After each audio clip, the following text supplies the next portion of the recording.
Driving. Bring it on. Want some, get some. Can I get a hell yeah?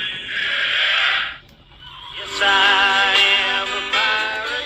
You have to go with the pirates because, of course, they have cannons and everything. It's a pirate's life for me.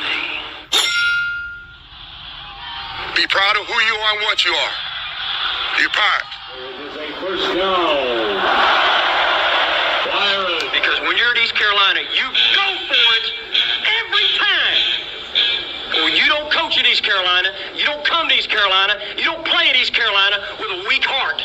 Write it. I don't think I've ever been in a building as loud as that was. It was deafening in there.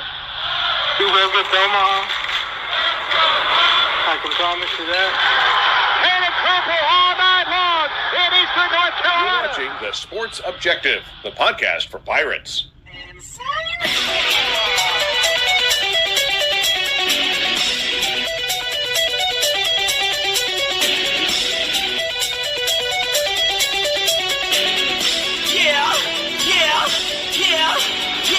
My heart is purple and gold. I'm a pirate down of my soul, and I don't back down, not at all. Find out when the cannons explode.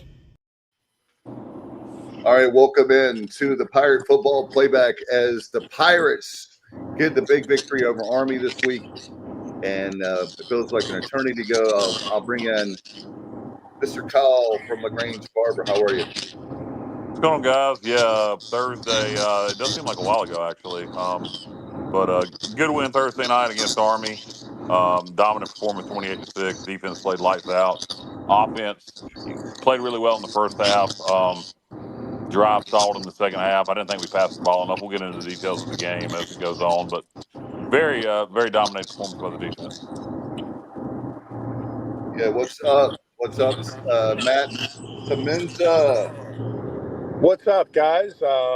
Hey, happy to get the conference win, especially against an academy. I think two sides to the coin. You have a defense that's playing really good football right now. Played very physical the other night, and definitely carried that team to win. And right now, offensively, you have a team that's in a little bit of disarray and trying to find their identity. So, but hey, great win, and looking forward to breaking it down tonight.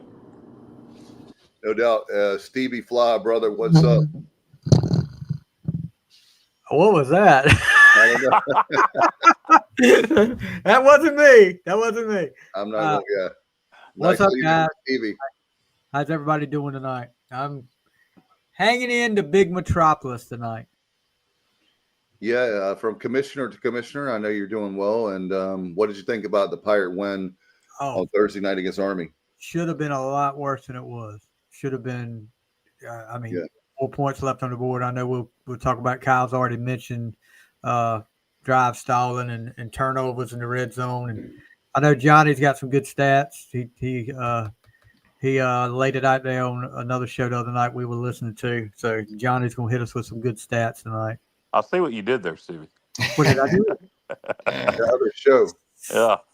Oh, what? What are you talking about? I mean, they didn't mention our name. That's my point. I found out that Kyle and Johnny are Avengers. I didn't know that. Well, we are the Avengers. We're the Avengers of Pirates Nation. We got Johnny Stats here. Johnny, what did you think of the game quickly as we open up here Thursday night?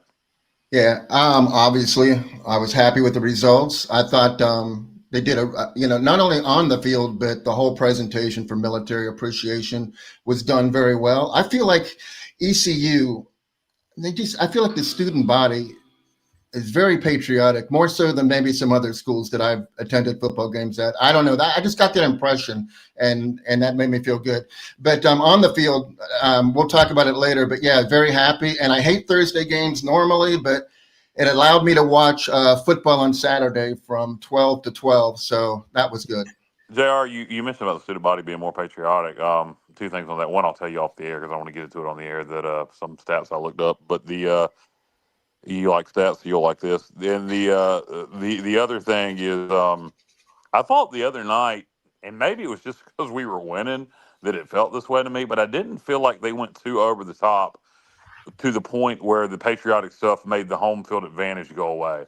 I thought very much, particularly in the first half where the crowd went home, we still had the home field advantage. It was very patriotic, very appreciative, I guess, towards the military. But I thought sometimes in the past, when we played Navy, we've gone too over the top with it, where it took our home field advantage away. But then again, maybe it was just because we were getting our asses kicked by Navy. I felt that way.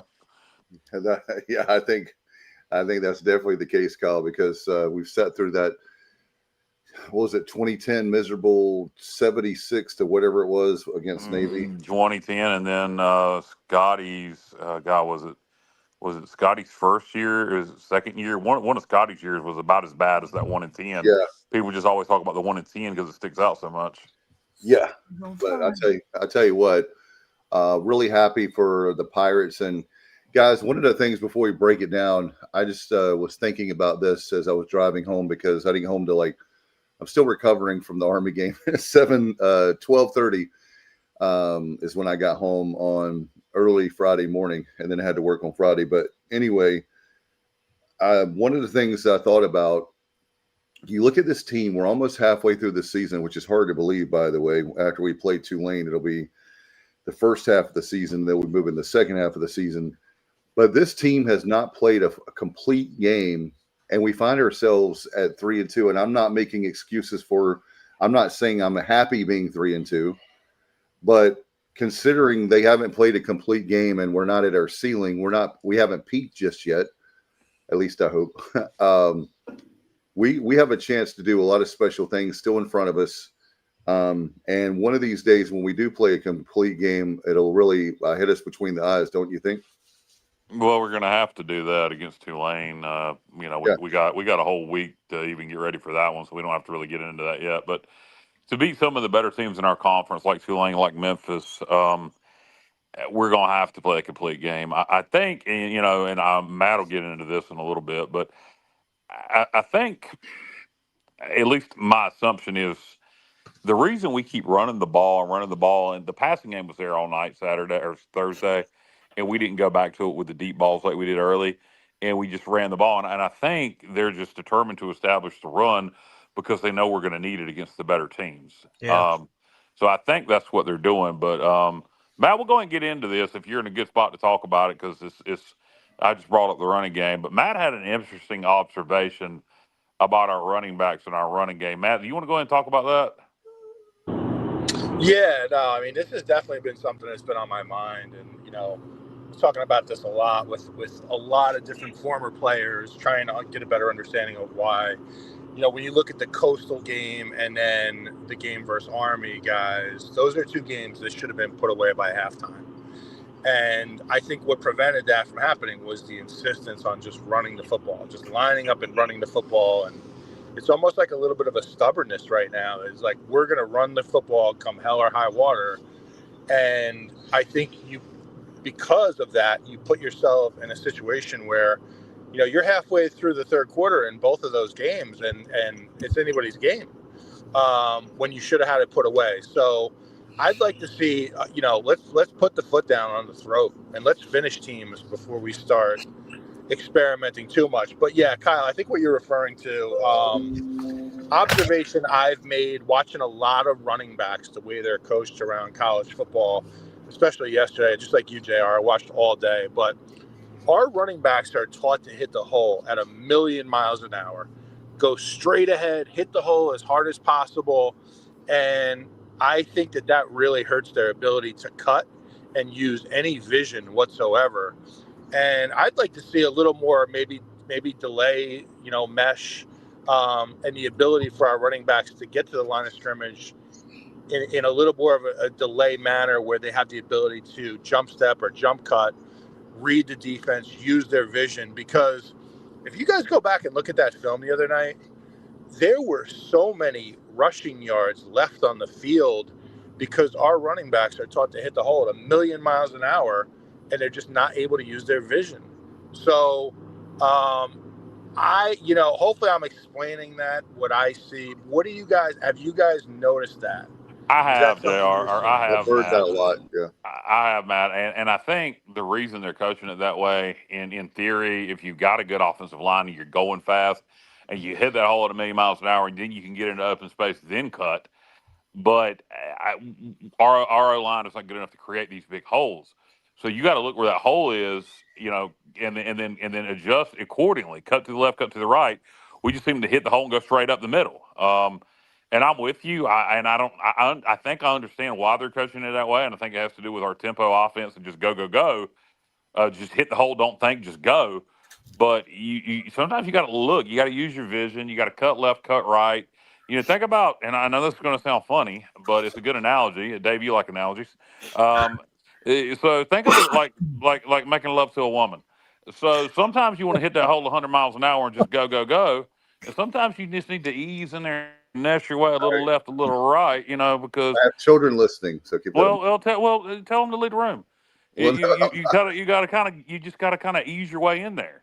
I mean, it really is like that. It's a good analogy, and sometimes it's like that. You don't need to hit it 100 miles an hour. You need to kind of ease your way in, left, right. Which way do I need to go? Yeah. Okay, Do y'all feel like a little bit. Say what, Matt? I was going to say, Just a little bit. do y'all feel like Caton is not running as much as he used to? UAB and East Carolina are the only two schools in the American that don't have a quarterback rush for 10 yards or longer. Memphis has, the teams at the top: Memphis 15, Navy 15, Tulane 12, USF 6, North Texas 4. I mean, we have 0. I mean, he had a big game against State on the ground. I think FAU, he had a nice game too on the ground last season. I'm talking about. So is there a reason why? Because I think that might make it a little easier for the running backs if he was a threat to run as well, but he really is not. Yeah, and he has the ability. I don't know. I don't know if he's being coached not to run it as much. If it goes back to the injury he had last year, I don't know what it is. But you would think with Mike Wright on the team, we would see Hauser run it more because we have a little bit more confidence, I would think, in the backup quarterback. And again, I'm surprised we haven't utilized Mike Wright in the run game a little more. But I am surprised we haven't seen Caton run the ball more. And JR, that makes me wonder if they don't have confidence in Mike Wright or anybody else to run this offense right now. It could be, Kyle. I have an interesting stat on the rushing game. I thought Matt would like this one. Okay, so we only have 7 rushing plays of 15 yards or longer the entire season. 7. And they're by 7 different players. Like, nobody on this team has more than one rush over 15 yards. That's a crazy stat that I just can't figure that one out either. Why it is as it is. That is an interesting one, JR. And I think that's just because of how much we're rotating backs. If you just go back to that Coastal game, I think we rotated 5 different backs. So I think that has a big thing to do with it. Plus, just at times, kind of the inability to establish a consistent running game. But that's a pretty you don't see that kind of stat very often. No. Yeah, I think it really, particularly Montgomery, and I don't know if it's a thing where he's the smallest back and they don't think he's durable enough to be the every down back. But I know Montgomery on paper had the most carries in the game the other night, but he wasn't used very much in the second half at all. He a little bit sparingly, but it was primarily the kid from Houston. I can never remember his name to save my life. Parker Jenkins. It was primarily Parker Jenkins, and then we used Gunn some in the fourth. But Montgomery is the one to me that has the most ability to break off the big runs. And the good thing about it is, you look at this offense and you have the pieces. You have the quarterback, you have the receivers, you have some quality running backs. The O-line's a bit of a work in progress, but I do think they're getting better game by game, and this off week should help things. So the pieces are there. I think 2 things. Again, I touched on it earlier. I think a bit of the problem on offense is they're trying so hard to establish the run because they know we're going to need it. And then I think the other thing is kind of what you guys talked about just then is not just at running back, but at receiver, et cetera. I think we're playing too many players. Yeah. I think they think it's going to pay off later in the year, and it very well might. We may be fresher late in the season than everybody else. But right now, I think it's keeping us from getting into a rhythm at times. Well, that's just like if you look at the last 2 or 3 games.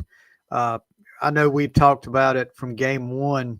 Petaway, where was he at from game one? And then all of a sudden the other night they're trying to get him in the offense, and then somebody else just is taking totally out of the offense. Right after having that good game against Coastal, you didn't see him at all against BYU. So I mean, I don't understand the rhyme and the reason to what he's doing here with the offense. To tell you the truth, because it just seems like it's almost like I know it was mentioned on another show, trying to keep everybody happy so they won't transfer out of the transfer portal, which was a joke. But I just don't understand why you can't, unless you're still trying to figure out who you want to be in that regular rotation. I just don't understand what he's doing there.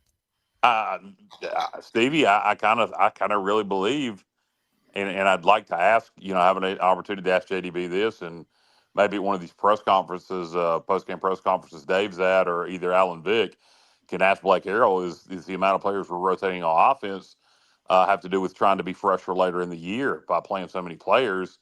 That's the only thing to me that makes logical sense. And you know what the counterpoint to that would be, Kyle? And this is not, I'm not saying this to you, but I'm saying this more towards if. Yeah, because I don't think it's a good idea, Matt. So I know you're not saying it to me. Yeah. So, like, the thing is this, if you put those games away in the first half, guess what? Guess who gets to play most of the whole second half? Your backup. And you can make the argument, Matt, that, well, you know what, these guys are playing now against Coastal, or, even against Army particularly, while the game's still on the line, so they're getting quality reps. So I guess you can make that argument, but let's not risk losing a game, particularly the Army game. And I guess it does. If they are doing that, I guess it shows a lot of confidence in our defense. But man, at some point, let's get one put away. Let's make it 35-6, and then let's work on that running game. I agree, Kyle. And the 50 running plays. I mean, 22 passes to 50 runs. Here's a news flash. We're a great passing team. That's not a problem. That's not something we need to try to correct. That's something we need to try to exploit. And he's not doing that. And he's like, it's been said 100 times, but wow, we got up to a big lead. Now let's pound them. But I don't, like, it's been said a million times, but I just wish we would keep our foot on the pedal for a while longer and mix the running game in. And I know everybody said Blake is letting John David Baker have full control of the offense, but if Mike Houston was still here, we'd be screaming conservative Mike.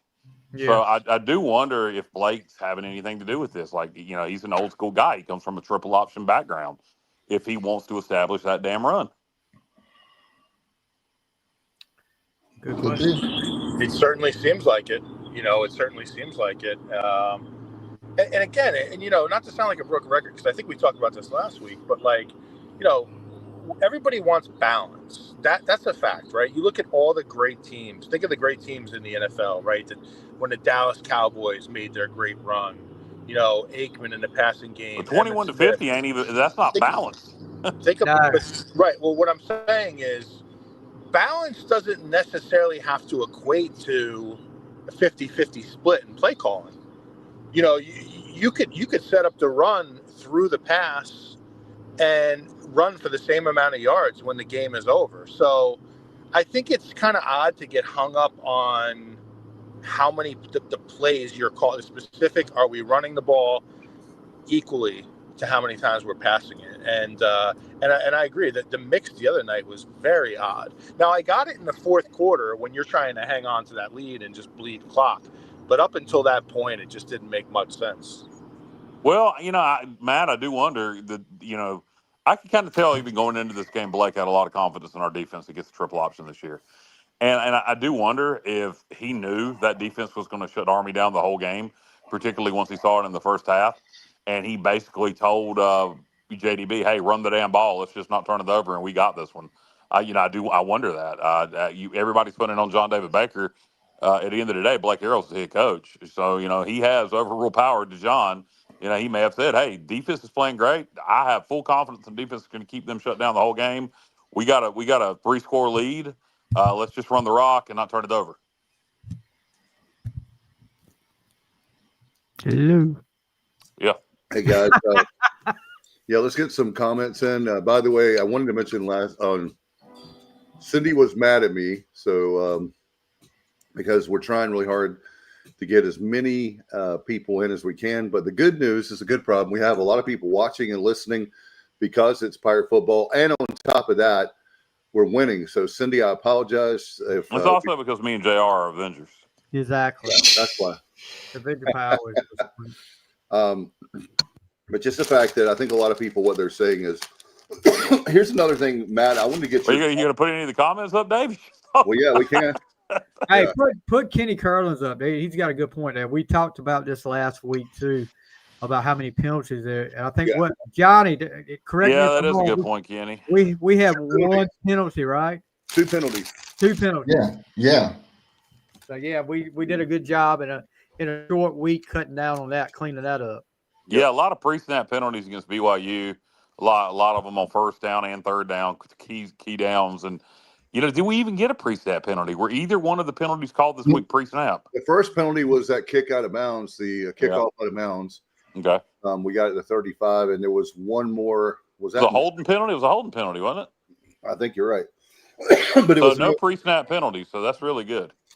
There was definitely no defensive penalties either. Nope. Yeah. Pre-snap penalties will kill you because you're just playing against yourself. You're helping the defense, and I don't mind effort penalties. A hold is going to happen; they're going to get called. I don't mind a PI penalty against an effort penalty. What pre-snap penalties is a lack of focus. And another thing, did you guys hear my question to Tegan Wilk? No. What was it, Dave? Sorry, I was choking there, so I muted myself. I asked him about how big of a difference it made, having him out of the game against BYU, and he talked about it. It is important because he is. You mean question to Blake about Tegan Wilk? No, you obviously don't come to press conferences. They interview players. No, I don't come to press conferences, Dave. I have an inability to drive. You say shit like that like I can just get there. What are you talking about? There's a thing called the post-game press conference. You're at the game. Well, I'll tell Jessica that she can't get home and go to work the next day because I have to stay for the press conference. I know. I would just say there's a reason. Well, how about saying it a little different next time? That was unnecessary. I'm just saying Tegan Wilk was there at the press conference. I asked him a question, and you're challenging me. That's why I said I was there. Congratulations. You were there. I asked you, did you ask it to Blake or did you ask it to Tegan? That was a simple question. Didn't require that response. Tegan. I said Tegan. I asked Tegan Wilk a question. I said that. And I was asking for clarification. Anyway, I was asking him about that very thing of he does talk to the guys in the backfield, and he also he said, I'm not going to say any more about how I feel about that call. But the reason I brought that up was the fact that you're making a good point, Kyle, about penalties, which I think is ludicrous on the whole. I'm not going down the rabbit hole of targeting, but that did play a big factor in the game as far as not having him in the game. And as far as our defense is concerned, it didn't, obviously, on the offensive side of the ball with all the ridiculous penalties we had with the false starts. But anyway. Dave, to that targeting thing, because I like you guys, I watched probably 10 hours of football yesterday. And one thing I noticed is I actually really feel sorry for safeties in this day and age, because not only does the inconsistency vary game to game with targeting, like you'll watch two games and see the same exact type of hit. One game will call it a target, the other one won't. But it not only does it vary game to game, but it varies conference to conference. Now, the SEC, to me, lets their players get away with more. They let them play with a few less penalties. They don't just blow the whistle on those targetings as much as other conferences. So, yeah, I mean, look, we are definitely a different defense with Tegan Wilk on the field. He played a hell of a game against Army. I mean, he was coming downhill. He was hitting. And he was a perfect fit against Army the other night. I agree. So was the other safety, Marley. And your boy, Matt, you put it in a group text that you really think Sam Danka is playing much better this season. He had a great game. Great. He had the only sack. It's hard to sack Army. He had one, and he had a couple stops. He had a great game, and the two safeties were bringing it. Absolutely. And when your safeties can get downhill against an option football team, that's a good sign. I mean, number one, they didn't hit any deep shots on us, which is what I always worry about when we play in academy, because they lull you to sleep and then they usually find a way to put one over the top. Now, they did get one pass. We got very lucky because they dropped it. But sometimes you need a little luck. Look, I mean, God knows we've had our share of breaks against us over the years. So sometimes you get a lucky break, but we didn't give up any deep shots. The one big play they had on offense was a jet sweep on their first possession of the second half, where our middle linebacker was just a little out of place by about a step, and they creased us there. But listen, really good job by that team, physical. And I didn't mean to change this over to the defense until we were ready, but Wilk's name came up. Really physical, hard-hitting football, man. The defense was fun to watch. I agree. And Johnny, go ahead. I was going to throw this to you, Johnny. I mentioned at a press conference, and help me out because you're the stats guy, not me. But I did quick math. We've only given up in 5 games 67 points, which is 13.4 points a game. So I mentioned at the press conference, if you had told me, my point is, if you had told me that till this point, I know it's 5 games, I know it's not 12 games, but that we would only be giving up 13.4 points a game, I would have been really shocked. I would have thought that number. Dave, you're gonna win a lot of games at East Carolina with that number. And let's look at the BYU game. I mean, one of their touchdowns was off the pick, right?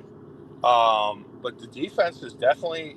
Look, I'll eat crow right now, because the entire offseason, my concern with this team was the defense, and I felt very good about what we had offensively. It's turned out that right now the defense is the strength of the team. So, yeah, and I want to give credit to the defensive line and the linebackers. Army, when they didn't when they didn't get to the edge, they got nothing. So I did it play by play. They had 179 yards when they got to the edge for 7-8 yards a carry. And when they went inside, they got 69 yards, which was 2.4 yards per carry, which is nothing. Army can't survive on 2.4 yards a carry up the gut. They can't. So I thought we did a tremendous job, which really limited what they could do. And I think if you look at that may answer the question again, what I said earlier about why we ran the ball so much against Army. I go back to Blake. I'd be willing to bet you he told JDB, once we got that 3 touchdown lead, run the ball, they're not going to be able to score on us. Let's just don't turn it over, which, it's a bit too conservative for my approach, but I'd be willing to bet you that conversation happened. It may have. And, now, JR, you're the stats guy. What was what was Army's 3rd down conversion rate offensively? I think I know it, but oh God. See, now, that's the thing about being the stats guy. I don't have everything committed to memory. That's the problem. But well, I didn't mean to put you on the spot there, but 3rd down. They were 2 of 15. They were 2 of 15. Yeah. All right. So that's a hell of a number. I mean, that's as good as it gets when you can hold a team to 2 of 15 on 3rd down, right, Stevie? Yeah. I mean, how many games would you win as a coach if you held the team? Oh God, I would love. But I would interject one thing to that, Matt. With Army, you got to look at 4th down. Yeah, their 3rd down really is not. It's almost like 2nd down, but it's still a tremendous stat and one that really helps you secure a victory for sure. It's speaking of 4th down fellas on offense. Johnny, have we? Our number, not to be Debbie Downer here, and I know we were talking about defenses flipping it back to offense, but our 4th down numbers are not, conversion rate is not good, right? No, they're terrible. We're 4 of 14. We're the only team in the nation that has not converted a fourth down 10 times. So, I mean, that's definitely not good. 4 of 14. And the thing is, there's some teams in our conference that are very good at it. And the other thing I talked about this was the red zone. And I know Kyle and Matt and you've all, we've had this discussion, but this is startling to me. Okay, so we're 20 of 29 in the red zone, which might sound okay, but it's terrible. No other team in the nation has more than 6 empty red zone visits. We have 9. And here's something for you. If you take the teams that I consider to be at the top of the league, Memphis, Navy, Tulane, USF, and North Texas, right? They're 131 of 137 in the red zone. Oh my God. So they've not scored in the red zone 6 out of 137 times, and we've not scored in the red zones 9 out of 29 times. So that's that shows you what we're up against. We got to get better at that. We really do. That was one of my things I wanted to ask you guys is I know Holden talked about that on another show about the very fact of how difficult it is. And Matt and Stevie, I wanted to throw this to you and you other guys can comment too, but we all know watching and coaching football and all that over the years, playing football, whatever, that how difficult it is to, if your offense, those lanes, everything the field is shorter. It helps the defense out at that point. But having said all that, does that come down to play calling? Does it come down to execution of players or both when it comes to not converting in the red zone? Both. Yeah, it's got to be both. I mean, you look at the speed option call. It was a great play call. It should have been a touchdown. Caton just didn't execute. He pitched it at the wrong time, and again it got stripped. That would have been a touchdown. Had he timed that pitch right, that would have been 6. It was there. So that's execution. But a lot of what we're doing, lots of times is play. Sometimes you got to rely on plays, not play. You got to rely on players, not plays. And there's lots of times in the red zone where we got one-on-one matchups with our wide receivers, and we have talent at receiver, and we just don't like to throw jump balls. We don't like to throw one-on-one passes, jump balls. We did it one time to Yannick on our first possession. It was incomplete. It was almost caught. We ended up scoring on a QB sneak, but we need to do a lot more of that. That's where our advantage is. We have good receivers. We have good tight ends. That's where the advantage is. Just throw some one-on-one balls up and let the receiver or the tight end go get it. I think we're trying to be too cute with some of our play calls in the red zone. We're trying to out-scheme them rather than just letting players make plays. And then when we're not, we're going too conservative. We're just trying to run the ball right at them, and we can't do that either. I do like using the option down there. I wouldn't be hesitant to do that because of that turnover. But it's both. But Stevie, Matt, y'all go ahead, JR too. Yeah, I mean, you can call the right play call, and if they don't execute, your personnel doesn't execute it, it's not gonna work, and vice versa. You've got to know your personnel and what at the time. Matter of fact, there was a call made in one of our games early this year. Perfect play call, but our guy misread the hole and didn't go to the right hole. So I mean, it's a little bit of both there, Dave. I agree with Kyle on that.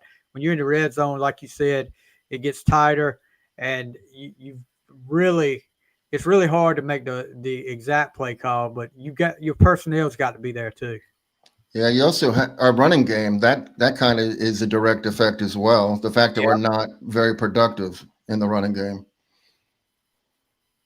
Right, and I think a big part of that is it's kind of like a lack of creativity a little bit. I mean, it just seems like, hey, let's just try to pound the rock up the middle, and how about we try something different in the running game? I mean, look, we now the speed option has looked good at times, and after I went back and I looked at that play, Kyle, the one you just mentioned, that was a good play call. Yes, it was there.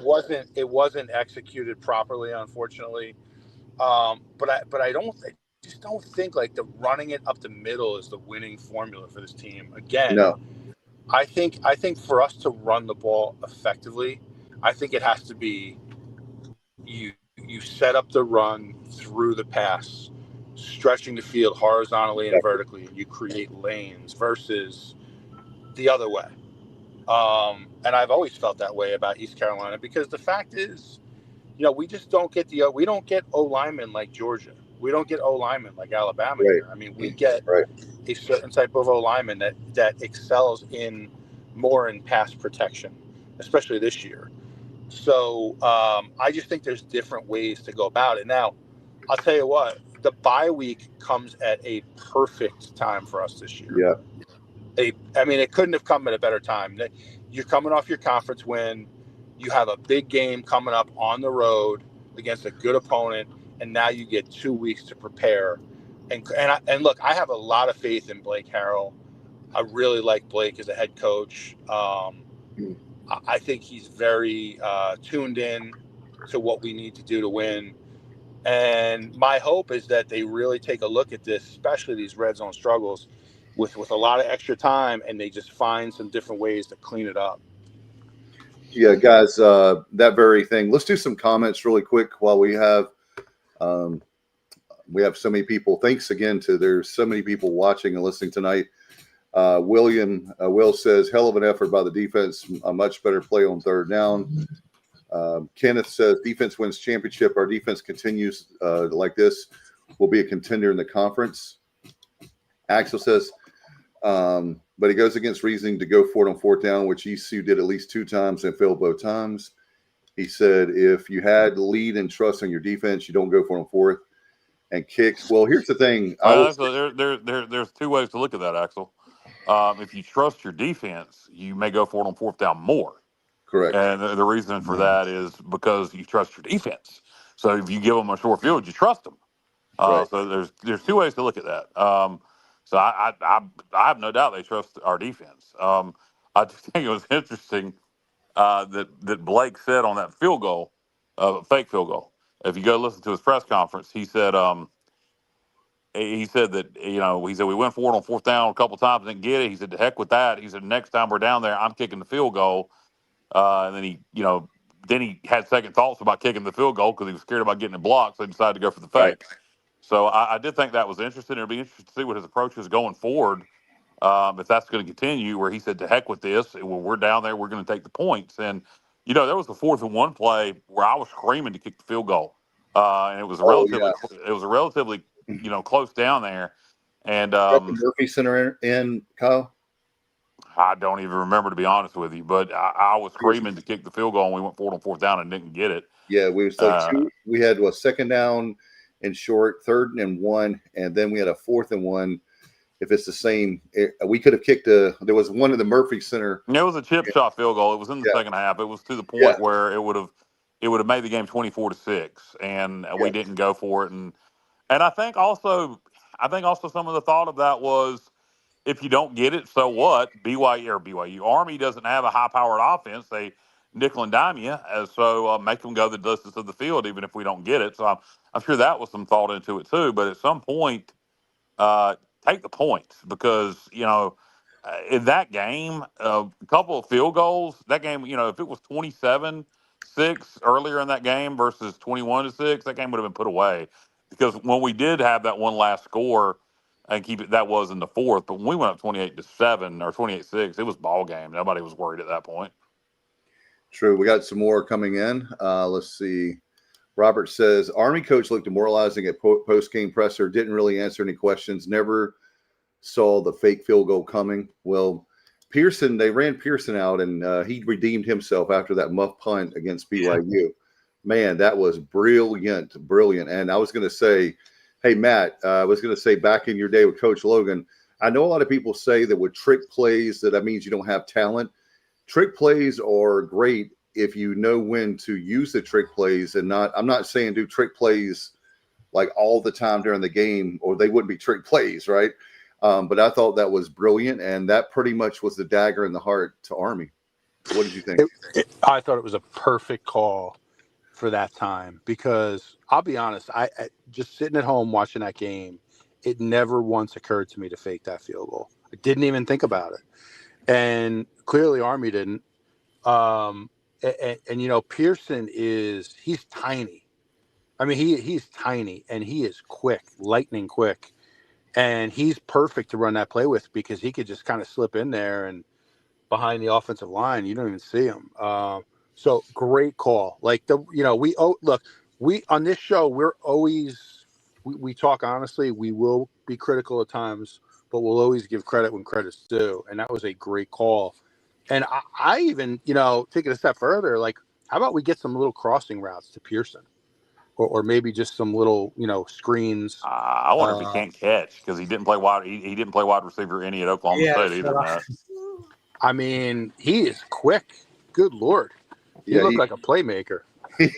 He's a guy that if he gets around the edge, man, he is gone. He's like, I don't know his 40 time, but he's Chris Johnson fast. It feels like. I don't know. Maybe I'm wrong. But as far as his speed, man, he is gone when he gets the ball. He's the kind of guy, if you had him on another team and he's playing against East Carolina, he makes you really nervous when he gets touches that ball. He must not be able to catch, because if not, we'd be utilizing him at wide receiver, and so would Oklahoma State. Well, were you watching the BYU game, Kyle? He did muff that punt, so maybe catching's not his best thing. But man, I was happy for him because he made up for it. That was bothering him, and I didn't have a problem with it because I love the aggressiveness. But hopefully this made him feel a little bit better. Yeah, the only thing I didn't, and I love the call because I did not want to kick the field goal there. I was screaming punt it. I wanted to punt there because I didn't think going for it on fourth down. I didn't want to give them a short field if we didn't get it, and I did not want to kick the field goal. Kicking the field goal was the last thing I wanted to do because it was a position where that kid has a history of getting some blocked, even though he's got a pretty big leg. He had one blocked against Coastal, which really wasn't his fault, but that was a 50-yarder, 51-yarder, something like that, and he had we kicked that, I thought it had a really good chance to be blocked. Or and then you run it back and it's a one-score game. So I was glad to see it faked. I really was. My one comment on that would be this: he's not our normal holder; he's our backup holder, and so you can make him your primary if he can do it well, and then you might be able to get away with it again. But we've put it on film now. I would have liked to have saved that for maybe a different game, maybe a Memphis or a Tulane. But the only way you're going to be able to get away with that again is if you make him your primary holder. Because as soon as they see him come on that field, they're going to whatever they say, Roger, or white, whatever they say to look for the fake, they're going to be on it. I agree. Hey, did y'all think that looked like a Jeff Monken coach team? To me, I mean, it looked like a tired football team to me, Joe. They should have known that was not the regular holder. I mean, they know Kyler's the second. From what I understand, I don't think they saw. And that maybe that's you can blame the coaching, but I don't think they saw that he was. Well, that's a problem, though. Yeah. And then the other thing is, I think he's frustrated because he just doesn't have the pieces. I mean, he doesn't have the quarterback. We talked about that before the game, preseason preview. And his cornerbacks are tiny. Like both Smiths could have, they could have had a field day against them, but we didn't do it. But anyhow, he doesn't have the pieces this season, I don't think. I think to that point, JR, to that point, Dave, Emmanuel had a comment earlier that I thought was a good one regarding Yannick's touches. And 5+. He needs 5+ touches. Yeah. Great point. You got to get the ball in playmaker's hands. Yeah, I was going to talk about that because I said I was going to ask you guys this. I was saying in the press box on Thursday night, I was saying Yannick Smith is like, he's on fire right now. He's a guy that no matter what sport you're playing, give the ball to the guy that has the hot hand. And I understand on defense, you could maybe double team him. And I haven't looked back. Good. That opens other people up. Right. I'm just saying, my point is that he's the guy, your receiver right now, that's still playing with a hot hand. You got to give him the ball. So yeah, absolutely, Matt. Very, isn't that right though? I mean, Hauser have a great relationship when throwing the ball. I mean, the only thing that go ahead, Kyle. No, I go was ahead. going to make one quick little point, and then I'll be quiet. Yeah, if I was Yannick the other night after that Army game, man, as a competitor, I would have been like, on my way home, being like, "Damn, like, can I get the ball more? Like 3 touches against these little corners? They can't cover me. Like that's how I would see it as a competitor. So we have got to get him the ball more. We're not getting the ball in our playmakers' hands enough. Period. It ain't just Yannick. What the hell happened to Brock Spalding? Yeah, exactly. Yeah, in the second quarter, right? They were getting it. Was it the second quarter? He had like 2 in a row. It may be, Here we but go. he ain't getting enough catches. The only thing, again, I'm gonna give the coaching staff the benefit of the doubt on offense. The only thing that makes sense to me is we are just so determined to get that run established because they think they're going to need it when we play the Tulanes and the Memphises of the world, and so they are just going to continue to work on it until we get it. The only way and to this point, the only way you're going to get better at something is to do it in real game situations. And I think that has a lot to do with it. But I'm kind of like mad on that. Are we coaching our running backs upright? Are we hitting the hole too fast every time instead of taking the time and doing cuts? And also, again, I'd much rather see us get up by a couple more scores than work on that running game. Because, like Jr. said, Yannick and Anthony Smith and Smith could have had a field day against the midget cornerbacks for Army. I mean, they just could have, and to the point that I think it was JR that asked that like a Monk can coach team. I think they're retired because I've watched Army play twice this year against Tarleton, then against North Texas, and he spoke at nauseum in his press conference on Monday about the Army or about the East Carolina game. Monk, I'm speaking of, about how he thought he had a very tired football team, and he was worried about the short week and the travel from New York down to Greenville because of how tired he felt they were after the North Texas game, overtime game where they played over 90 snaps on both sides of the ball. And I do think that contributed to that. I do think that was some of what we saw on Thursday night was a worn out football team. Yeah, Kenny Curler's got a good comment up there, Dave, about that pass Caitlin threw to Anthony Smith early in the game. A perfect pass. I mean, Anthony Smith, we talked about how he was butterfingers last week, but he made up for it this week. But that honestly, he could have turned that into a touchdown. Yeah, you talking about where he fell? Yeah. Yeah, had he kept his footing, that could have been 6. Yeah, definitely. Yeah. Yeah, I think it was the type of thing where like he needed to kind of get his confidence back after last week, and then, and then like so he struggled a little bit on that first catch, but he did make the catch, and then the second touchdown where he had to kind of adjust his route, and that was a hell of a catch he made there.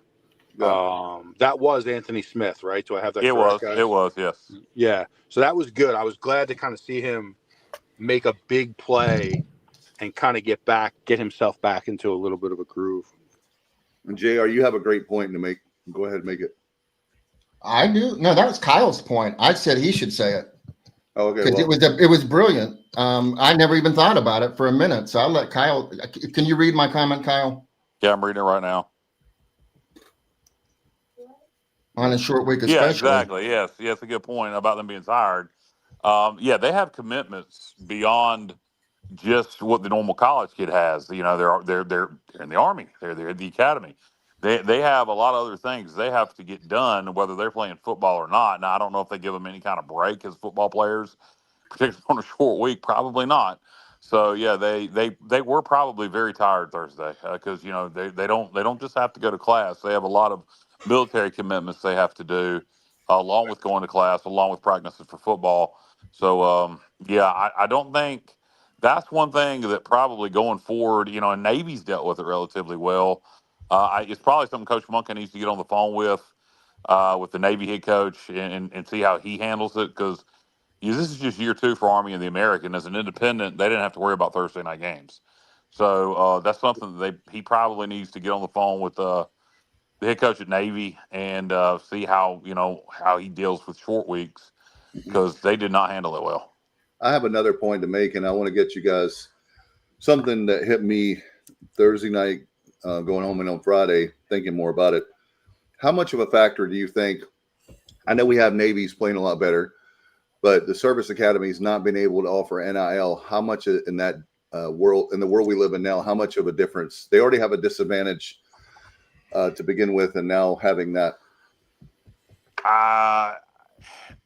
What I'm curious about and really don't understand is I would say it's not a big deal if players couldn't transfer out.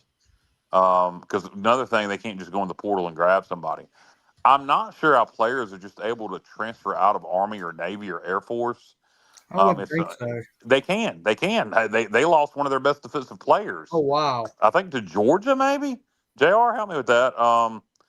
So does anybody know how academy players could just transfer out? Well, yeah, they lost Kanye. Go ahead, JR. I think he's looking up something, or either he's froze up. Yeah, they during the summer, and he. Oh, he's got lag. Yeah, he's got lag. And now he's got audio difficulties. But anyway, yeah, JR, talking an Army degree will set you up for life. Oh, yeah, I'm on the mountain. My signal's not very good. So, repeat what you just said because nobody heard it. Okay. I listened to a Jeff Monken podcast where he's talked about losing kids to the transfer portal. So it does happen. And, he said that the Army degree. We may never know. Nobody wants us to know. It's top secret how kids are able to transfer out of the academy. Or Texas A&M. No. Here we go. Texas A&M. Texas A&M. But yeah, apparently JR was saying they lost somebody to Texas A&M. Yeah, but, that's frustrating. I would love for somebody to explain to me how the academies are able to have players transfer. Hey, Dave, look at this one comment up here. I think I said Awin in Florida. They're saying they can opt out of academy after sophomore year. There you go. Thank you. Yeah. That is what I wanted to know. They can opt out of academy after sophomore year. Okay, that's how they're able to transfer out. They need to somehow. If players can transfer out, they need to have a way where players can transfer in, and that may be impossible because of the requirements of the academy. Yeah. But that is a shame that because they can't play players. They should be able to get the portal. I don't understand why they can't. Because I would say, this is my saying, I know what you're saying, Kyle, but what I would say to them is, okay, let's say that I'm a guy coming in, that would be my junior year, right? So that would mean that I would have to continue 4 years or 6 year commitment, guys? Help me out on that. I think that's to the military, but the thing is the academy requirements from an academic standpoint are so high. It's not just I just don't think they're ever going to be able to do that. I think that there should also be, I guess what the gentleman from Florida was saying also is you can opt out after your sophomore year from the academy, whether you're a player or not. Is that correct? He's answering your question about the commitment too down there, Dave. Yeah. They're committed at junior year for 5 years. Yeah, 5 year tour. Right, but he's talking about somebody transferring. Yeah, he's talking about somebody that's already there. Yeah, I'm just saying. Yeah, well, my point is can you? I understand. I understand that the academics as far as academies are way high. You can't take the players that East Carolina, Alabama, anybody else can take. But there are some that are really smart guys that they could take. And I'm just saying, can you tack on that on the back end? There's probably something to do with that first 2 years at the academy that's required for you. Yeah. I just don't think it's going to happen. What I would, what I'd like for the gentleman who's answering these questions to answer is opting out after your sophomore year. Is that for any student or is that for football only? If that's for any student, there's nothing they can do about it. But what I would say to that is, I don't know. It hasn't hurt them up to this point. Obviously, Navy's been the standard bearer. Army won the conference championship last year, but you do wonder over time if it's going to start hurting the academies. And I guess only time will tell. Yeah. By the way, let's see. Eric Graham, is this the Eric Graham that played from Richlands? I believe it is. Kids that qualify for the academy aren't going to the school for NIL. I'm just saying, I know, Eric, I was just saying that here's my thing. I believe that if, and I understand I'm not knocking the academy, so don't misunderstand me, but I'm saying for me personally, if they're playing against us, we should all have the same standards, meaning they should be able to do the transfer portal. And I understand about their commitments. I'm just saying, is there any way that you can put it on the back end? And it's the Army. We can pay. I mean, you should be able to pay players. I know they might see that as like hurting their academic standards, but I'm not saying or hurt their academic standards. I'm saying keep your academic standards and make those guys. In other words, Yeah, I don't really know that NIL's hurting them because he does make a good point. The kids that are going to the academies they're not the kids really looking for NIL. They're committed to being in the military. They have size requirements already that you can't be so big. Robert says academies carry a bunch of extra players more than any, maybe 170. They do. That is 100% true. That is 100% true. They have a prep program there where I don't even want to say JV, but yeah, they have huge rosters of players that you don't see that they can just kind of develop and feed in. So that is one advantage they do have over the rest of FBS. John White says the commitment begins after their commission as officers upon graduation. So that's what I was saying. Like, in other words, if you're going to make that commitment, then I understand that they maybe in other words, even though it's technically their third year of being in college, dude, you're entering as your first year, like here. And maybe there's some people that wouldn't do that. But I mean, for me personally, I love the Army, Navy, and Air Force, as long as we're not playing them. And I have issues at the high school level about charter schools being able to play regular high schools and things like that because we're not playing at the same standards. So it's the same thing with college for me. I would love, being how much I love the military like you guys do, I would just like to see it where they would be allowed to do that. But that's across the board in college football now. I mean, when you look at the SEC and the Big Ten and the other power conferences, particularly the SEC and the Big Ten, and look at the amount of money they're able to pay players versus the rest of the FBS level. I mean, we're already playing at disadvantages. So the fact that Army Navy is a little bit more of a disadvantage, it was a good point by, was it Robert that made that point about the 170 man roster? That does kind of help them a little bit. That is one advantage that they have that we don't. Yeah, Eric's talking about, and I realize this, Eric, if junior wants to transfer in the Army, they essentially miss 2 years of military training. And that's why I was saying, I understand that point. I'm saying, in other words, if you're a junior and you're transferring in, then you have to tack on, you're at the beginning of. You're a freshman. That's what you're saying. Right. Even though academically you may not be. Right. Right. So I don't know. That gets complicated. I don't know. Yeah, I don't really think there's anything they're going to be able to do about that as we sit here today. But maybe one thing that would kind of help things, maybe just, how about this? You go to Army or Navy or Air Force, you can't transfer out. Instead of being able to transfer out your sophomore year, you can't. You're there. You can leave, but you can't go play football anywhere else.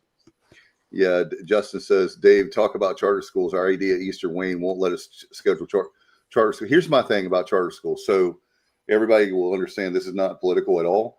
I have nothing against charter schools. So let me, as a parent, I should be able to choose whatever school I'm going to, right? Or my kids are going to. My point is and I'm just going to make it out here real quick so people understand what I'm talking about. The North Carolina High School Athletic Association lets charter schools who can recruit any player they want to in their school, as long as they can get to that school, which again, I'm not against. I just feel like it should be a separate classification, that charter schools should be in their own classification. So if my high school at Martin County High School goes out and recruits players that are not in the district, we forfeit every single game. But yet we don't have the same, we don't play against the same rules as someone in a charter school. And I'm not trying to make it public schools against charter schools, anything like that. I just have a strong feeling about that. That's something that's bothered me since day one. So, yeah. But anyway, okay. Let's see. Anyway, I wanted to make a point as far as talk about Dave. I don't know. Go ahead. Okay. I thought you were just trying to think of something. I was just going to jump in with something I want to talk about. Fun topic. The drone show at halftime. Excellent. And it's a god dang shame. I censored myself there. That, look, I'm going to tell y'all something right now. I get people have to work and they have to go to school, and it was a Thursday night and it was raining at halftime. but just don't come. If you're going to leave at halftime, just don't come. Unless you have a legit reason, just don't come. Because 33,000 people in there at the beginning of the game, and I think there was probably maybe 10 to 15,000 at the end of the game. And next, I'm going to tell you right now, and I'm going to save this for next week, but 2 weeks from now, we play Tulsa on a Thursday night. I guarantee that's going to be a close game. History will say as much, and we'll get into that. I might say it for 2 weeks after the Tulane game. But, I'm going to encourage East Carolina, if it's possible, if that drone show, for everybody who saw it, loved it, and it's being talked about, a lot of pictures and video online. So a lot of people missed it. If I were ECU, if Minji's Bottling will pay for it again, and if the people who run the drone show are available to do it, I would do it again for the Tulsa game and start promoting it now. I don't know that you'll get any more people in the stadium, but you'll get people to stay through halftime. Because there's a lot of people who missed that are angry that they missed it. I know Bubba, our former colleague Bubba, missed it not because he left, but because he was at the concession stands and he was aggravated with himself that he missed it. So if Minji's will pay for it again, Minji's Bottling, and if it's available, do it again for the Tulsa game and promote the hell out of it. I think you'll get some people to stay through the half. I also think it's going to be a really close game, so that'll help too. But it was excellent. If you didn't see it, see if you can find pictures and videos of it online. I mean, it wasn't half-assed. That was as good as it gets. I can't imagine it being any better. It amazed me that they were able to just put that together, just one after another, from the different ECU logos to the patriotic stuff. It was it I was amazed at how good it was. I don't know, Dave. I don't think you saw it either. You were in the press box. No, you weren't. Did you see it, Dave? I didn't because Oh, jeez. no, I know I saw the pictures of it, and I was going to add. What if JR? Did you see it? I'm not saying I did, Kyle. And it baffled me, like how it was Yeah. Yeah. You know what baffles me is your internet service. More top secret stuff that's being taken up by They don't want stuff to get out about the drones. That's what it That's is. Yeah, HughesNet. So Kyle, Are you using? JR? Are you using Christian Bateman's internet? Was it Starlink? See, I'm on the mountain, and I'm normally in Greenville, but today I'm. Go ahead, get it out about the drone show right now. We can hear you. Oh, okay. I thought it was great. I was baffled at how they did it. I mean, I couldn't figure out how they did that so effectively, and it was very impressive. Yeah, and it's not like that they are just going to work on that one show. They do that, and then they're going to move on to do another one. And just how they're able to put that together with the skull and crossbones, and then the script pirates, and then the soldier, and it was very impressive to me. And I hope I would do it again for the Tulsa game if Minji's will pay for it, and if they can get them here and promote the hell out of it. I think it'll get people to stay for the second half. Kyle, you make a good point about, I just want to touch on this really quick about people leaving. What's going on with the culture at ECU right now where people leave at halftime of the game? It's really bizarre. Again, I watched 10 hours of football yesterday and probably every conference. And very rarely do you see crowds especially when it's like a one touchdown game and you're winning. Yeah. Do crowds just bail out? It's a strange thing we have going on. Right? Well, they didn't. It wasn't really a problem at the BYU game. A little bit, but not much. I think a lot of that was, Matt. It was a Thursday night, and we had a 3-touchdown lead, and it started to rain. There's still no excuse for it. There's still no excuse for it. And it was kind of embarrassing on TV. I'll be honest. And I'm telling y'all right now, that Tulsa game is going to be close. It's going to be close. So we need everybody there till the 4th. I know we got to get through Tulane first, but the next home game is Tulsa, and it's a Thursday. And that's something else, too. Let me speak on this. I know TV dictates schedules. 4 Thursday night games is absurd. I really don't care how many we play on the road on Thursday. Before it's absurd. We can't have 2 at home. We have a fan base. Unlike, some schools in the American, we have people show up to our games. And 1 Thursday night home game is fine. One is fine, but 2 is too many. Or 1 too many rather. 1's fine, 2's too much, and particularly with it being Army, anytime we get an academy coming to Greenville because of where we're located, if you play that game on a Saturday afternoon, you're going to have 40,000 in there. Yep. So we going forward, we need to just tell the conference, look, could you please keep us to one Thursday night home game, and please, for the love of God, do anything you can for the academy games when they're in Greenville to be on a Saturday. I get ESPN dictates everything, and there's probably not so much we can do. There's probably not really anything we can do, so I'm probably just wasting my breath. But I hate that we have 2 Thursday night home games. One is fine, but I would definitely prefer going forward it not to be the academy. Although, if we keep having these results playing academies on Thursday nights, let's keep doing it. Yeah, I agree with you guys, and I tell you what it comes down to. A friend of mine mentioned this off air, and I don't know if I can say, but we're at December 4th of this year, makes 10 years from the time that Ruffin McNeil was fired. And I'm not rehashing that whole thing, but if you look over the last 10 years, we've had a lot of losing, not making any excuses about that. But our culture needs to understand, and our fan base, I'm not picking on the fan base. I would just simply say to them, I would challenge them. And yeah, I had to work on Friday. I had a hell of a week and then a long weekend because we had a town festival. I'm not making excuses, complaining, and I still went to the game, and I got home at 12:30 at night. Put Will's comment up. Okay. That right there drives me crazy. Yes. That drives me up the friggin' wall. I know some folks. You're right. They go to the game. They don't buy season tickets, right? And, they may or may not. I'm not some sure. do and some don't. Yeah. Well, No, I know some specific people, and you know them too, Dave, that go to the games and they don't come in half the time. They just stay out there and get drunk and claim to be big fans. And it pisses me off. I mean, you can do what you want to do. It's a free country. But I don't get it. Look, I like to party just as much as anybody, but game day is game day, baby. It's time for football. And get your asses in there. You go to the tailgate lot and you sit there and get drunk and eat barbecue and sit out in the parking lot and then cheer on the Pirates. You ain't a freaking fan. You're not doing a damn thing to help the team. You're not doing, I spent my money. Well, so what? We need you in the stands to help cheer on the team's victory, and it makes the damn program look bad on TV when the stadium's half full when your ass is in the parking lot. So the people that want to do that, again, it's a free country. You can do what you want to do, but I think you're a moron. If you're going to the game, go to the game. If you want to get drunk, stay the hell home. And get drunk watching. Exactly. Get drunk watching on TV. I say what we do, and we really ain't nothing we can do for like the Epps lot, but any Pirate Club lot, make a damn requirement. You have to have you cannot return to that lot until the fourth quarter. If you do, you have to leave. Nobody can sit in the park. No loitering once the game starts. I know I'd probably go over like a damn lead balloon, but I swear to God I'd do it. No loitering on Pirate Club lots once the game starts. That'd eliminate most of that crap. But I not a fan of it.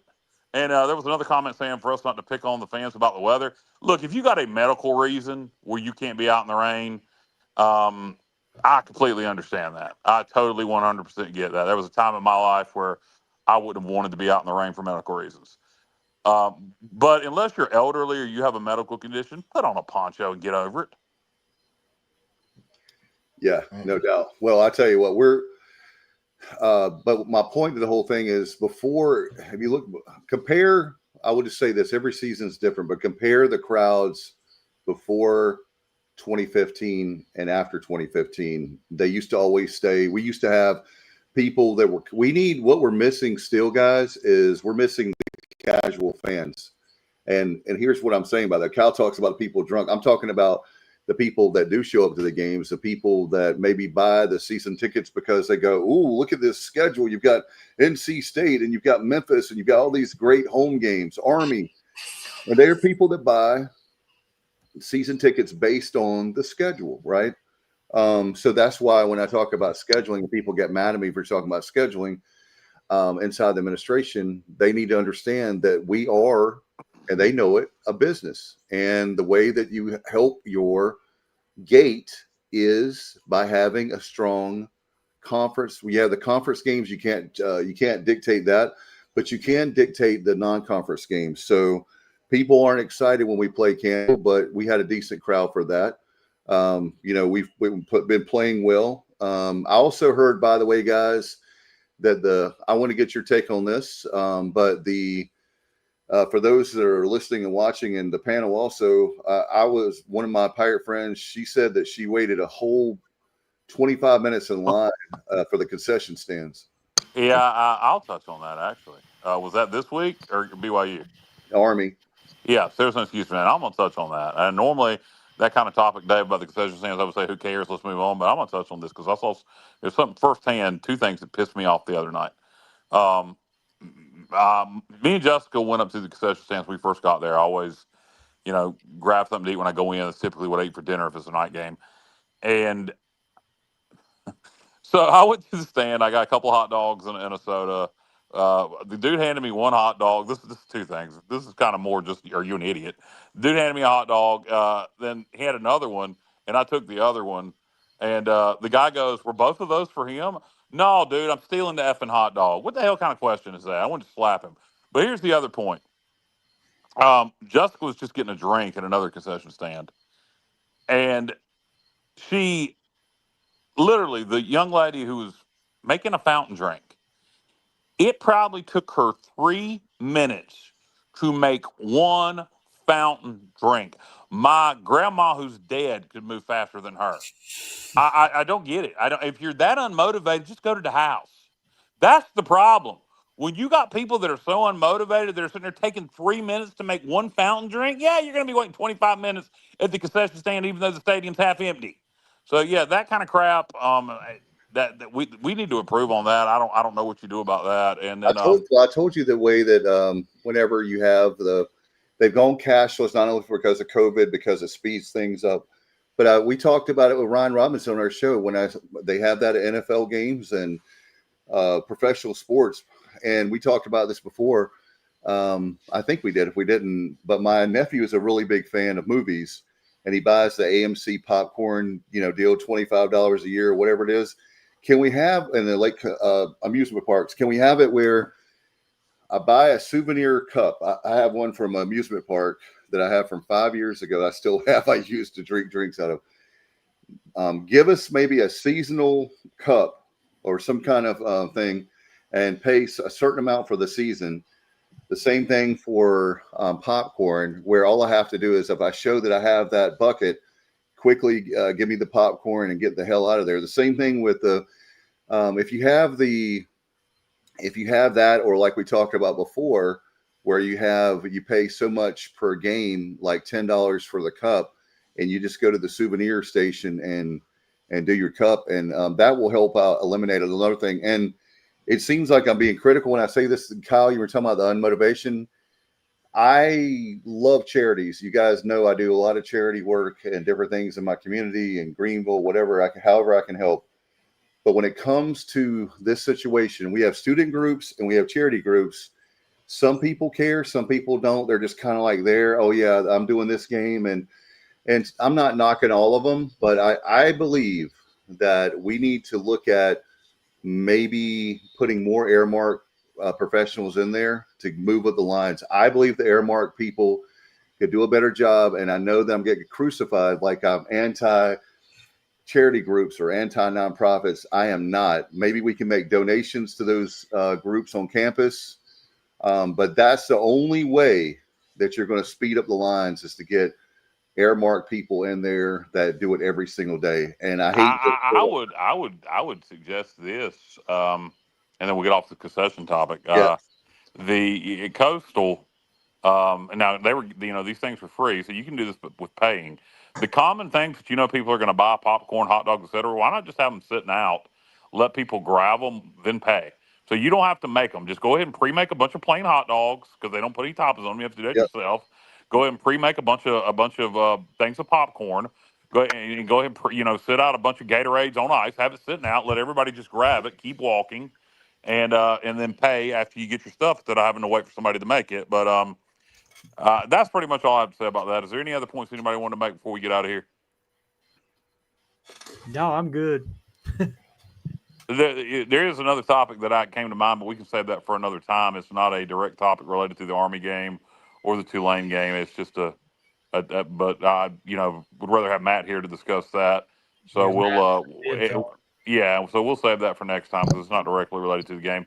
JR, did you have anything else you wanted to get out?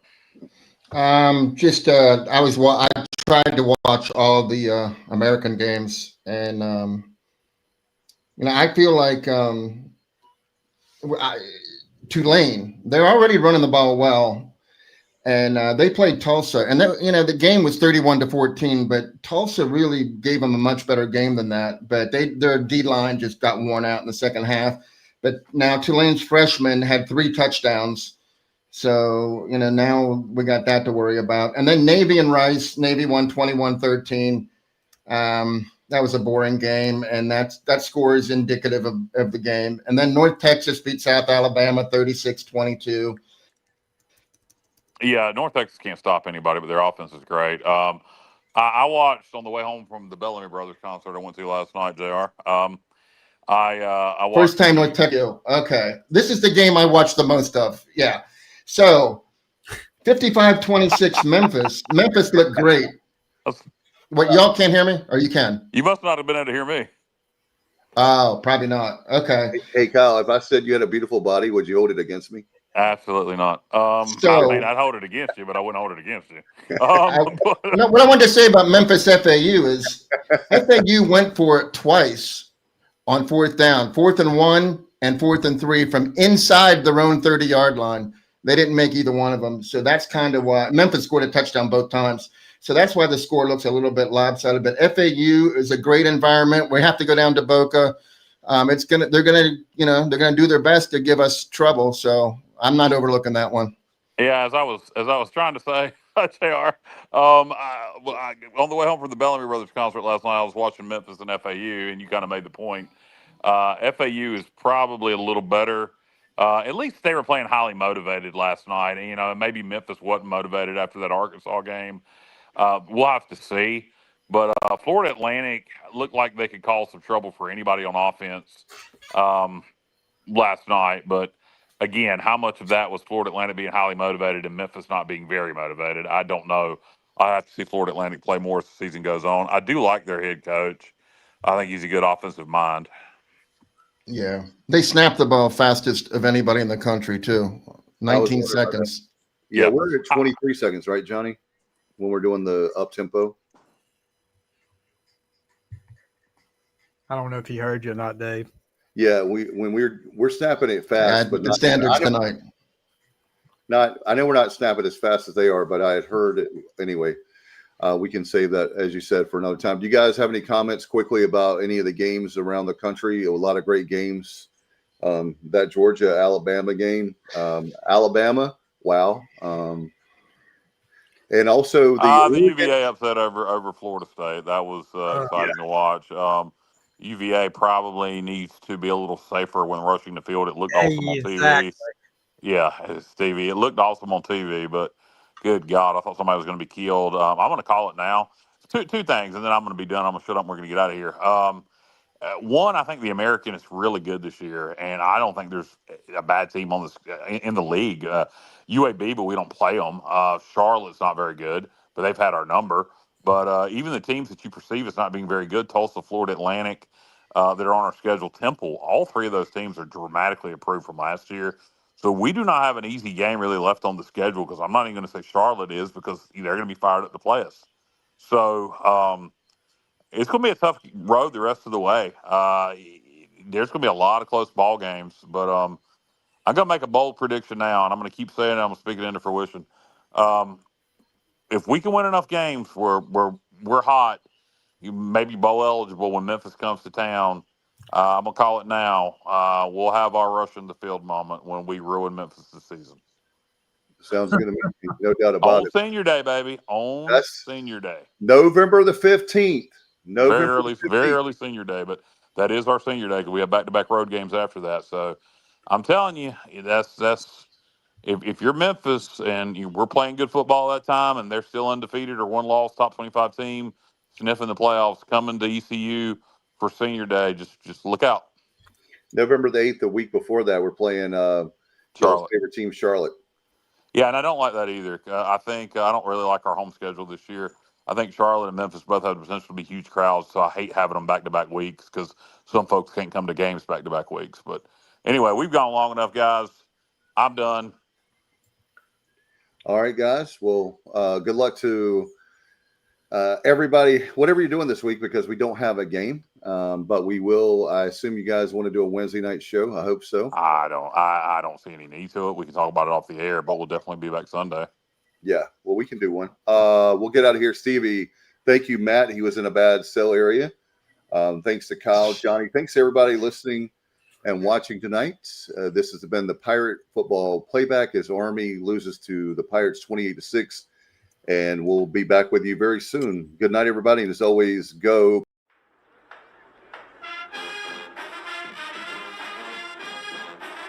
You're watching The Sports Objective, the podcast for Pirates.